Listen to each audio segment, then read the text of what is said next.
People call the 7.3 liter Powerstroke diesel a legendary motor from Ford. But what does that mean after 329,000 miles for highway fuel economy? Let's go find out.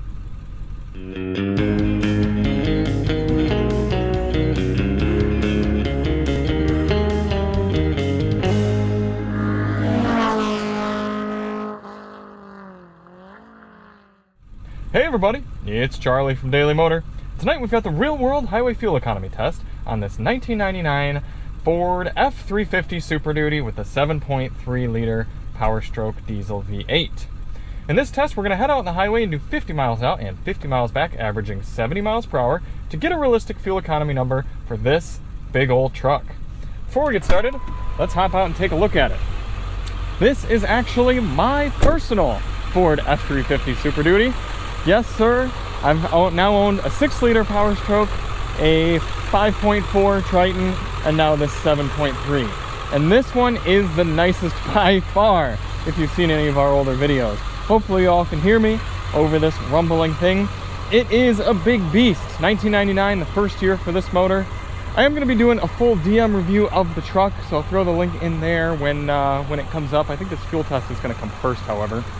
But before we actually get on with the test, let's talk a little bit about the truck. Typically we just get in and get rolling, but I should point out a few things right off the bat. We do have the topper. That's going to affect fuel economy. We are running some, what are these? Pathfinder all-terrain tires. Not even sure what brand that is. I don't know if they're any good or not. But yeah, they're all-terrains. They're not more of a highway-friendly all-season, so that's going to affect fuel economy as well.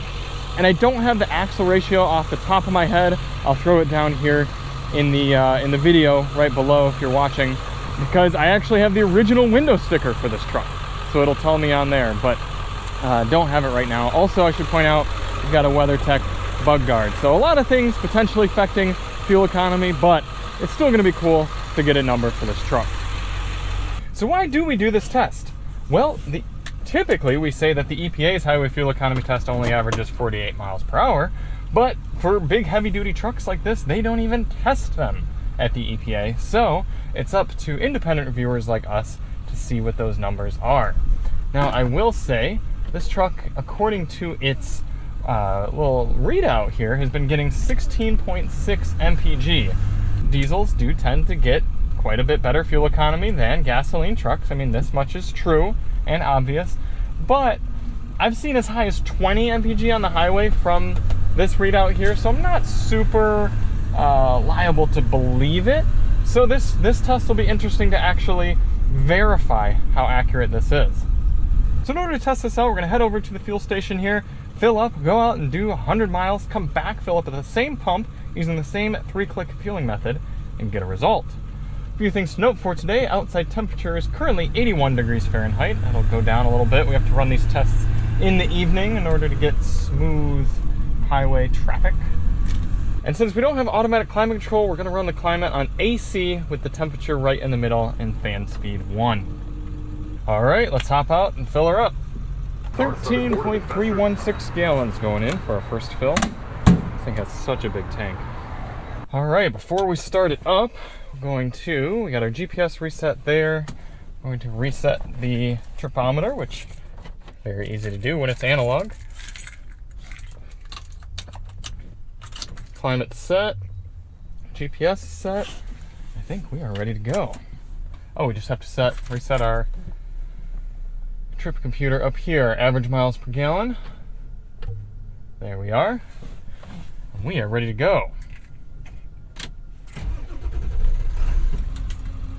We're not able to run our usual station because our usual station on the other side of the highway doesn't have diesel fuel. So we're going to be a little bit further from the highway, but we'll figure out what the calculations are before we get on here and then catch up with you once we get rolling. Alright, looking like 0.7 miles till we're getting onto our on-ramp here. So the goal of this test isn't to hypermile. We're not trying to get the best possible fuel economy out of this truck, but rather a realistic figure. So in order to do that, we're going to get up to highway speeds here at a reasonable pace and set our cruise control at a GPS indicated 72 miles per hour. That should allow us to average 70 over the whole test. I should have mentioned it earlier, but we also have a cold air intake on this truck from K&N. And I really don't know what other modifications have been done. I don't think there's any sort of tune, but I really don't know for sure. And I don't know age of injectors or any fluids or anything like that. So this one might be a little bit less scientific than the tests with the new vehicles, but I think it's going to be even more interesting. Getting up to speed. Only 4 gears in this transmission, so should be able to chill in 4th the whole time. Looks like the speedometer's still decently accurate. I guess reading a little bit high, but there's 72 on the GPS. All right, a lot of play in the steering. That's one of my least favorite things about this truck. It seems like something could be done to tighten that up a little bit. Because like I said, I had the F-350 before this, 2003. I wish I had run the fuel economy test on that one, but the left front hub didn't work properly, and I never got around to repairing it, and I didn't really want to put all those steady state highway miles on it with it not working properly. But being the Lariat package in this one, got the leather, nice adjustable seats, pretty comfortable. And the previous owner was nice enough to include a Pioneer head unit with Android Auto and Apple CarPlay, so I will be cruising along in comfort for the next 100 miles. No members only sound test on this one, I don't think, but we're just going to take it nice and easy. We'll catch up with you at the end of the test. In the meantime, enjoy this time lapse of the entire trip.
Coming into the end of the highway fuel economy test here in the F-350 7.3 Powerstroke.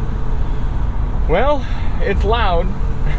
It's loud, it requires a ton of correcting because of the loose steering, and it's not exactly the easiest to wedge into situations like this where you're coming up on a truck doing much slower than the speed limit.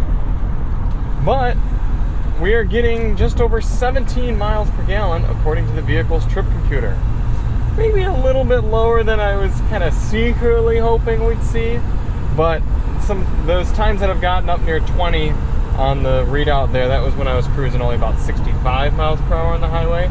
And especially with a large vehicle like this, speed can make a huge impact on fuel economy. So that 5 miles per hour, while it might not sound like a lot, can really save you a lot of fuel if you slow it down a little bit. But either way, I'm really curious to see how accurate that's going to be when we get back to the pump.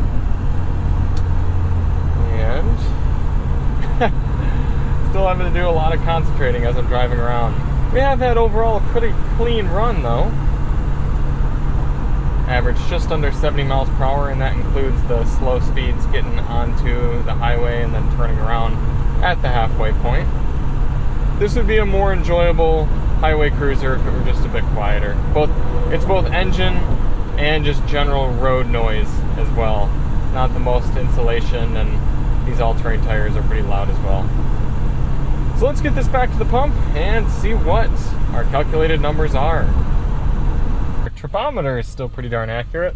100, just over 100.1, 100.2. on our GPS. That's pretty good for a 329,000 mile car. All right, let's hop out and fill it up. 5.936 gallons going in for our final fill. 102 miles traveled divided by the 5.2 936 gallons going in is giving us 16.9 miles per gallon. So about half a mile per gallon below the vehicle's trip readout, but still coming up to an impressive, what I think, 17 miles per gallon for this 6,000 pound truck. All right, so for those of you who are curious and saying that, oh yeah, we should go with the 7.3 to get decent fuel economy, that's what you're getting with this one, with 329,000 miles on the clock, a camper top on the back, and some all-terrain tires. I bet you, I never even mentioned this whole time that this is a rear-wheel drive truck. I'll throw that in somewhere at the beginning as well, that it's rear-wheel drive, but I don't think that's too shabby of a number.